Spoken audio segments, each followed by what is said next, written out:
डोळ्यासमोर फक्त एकच ध्येय, ते म्हणजे कुठल्याही परिस्थितीत जिंकायचं. जिंकण्याच्या शर्यतीत तो धावला आणि विजय अवघ्या काही पावलांवर असताना अचानक कोसळला.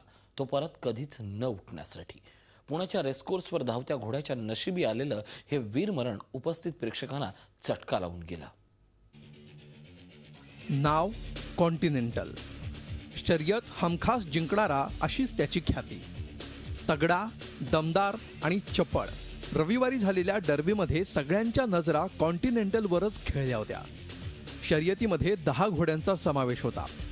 2000 मीटर धावण्याच्या शर्यतीत पहिला क्रमांक गाठण्यासाठी प्रत्येकच जॉकी आपला घोडा वेगानं पुढे दामटत होता.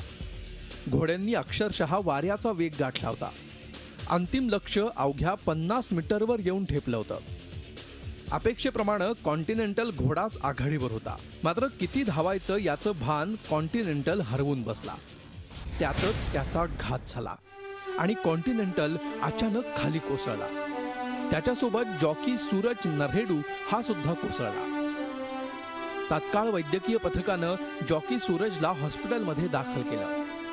सूरज सध्या धोक्याबाहेर आहे. मात्र कॉन्टिनेंटल या उमद्या घोड्याबाबत मात्र नेमकं विपरीत घडलं. कारण कोसळल्यानंतर तो पुन्हा उभा राहू शकला नाही. त्याच्या पायाची हाडं तुटली होती. त्याला प्रचंड वेदना होत होत्या. डॉक्टरांनी त्याला तपासलं. कॉन्टिनेंटल पुन्हा पहिल्यासारखा तंदुरुस्त होणं अशक्य असल्याचा निष्कर्ष काढण्यात आला. स्पर्धेसाठी तर तो संपलाच होता. जगलाच तर नशिबी केवळ मरण यातनाच त्याच्या वाट्याला येणार होत्या. म्हणून त्याची जीवनयात्रा संपवण्याचा निर्णय घेण्यात आला. कॉन्टिनेंटलला योद्ध्याला साजेसं मरण प्राप्त झालं.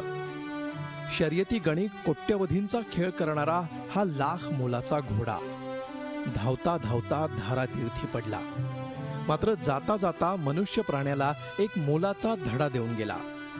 जीवनात यशस्वी होण्यासाठी जरूर धावा. फक्त कुठवर आणि किती वेगानं धावायचं याचं भान अवश्य असू द्या. अरुण मेहत्रे, झी मीडिया, पुणे. झी 24 तास रहा एक पाऊल पुढे.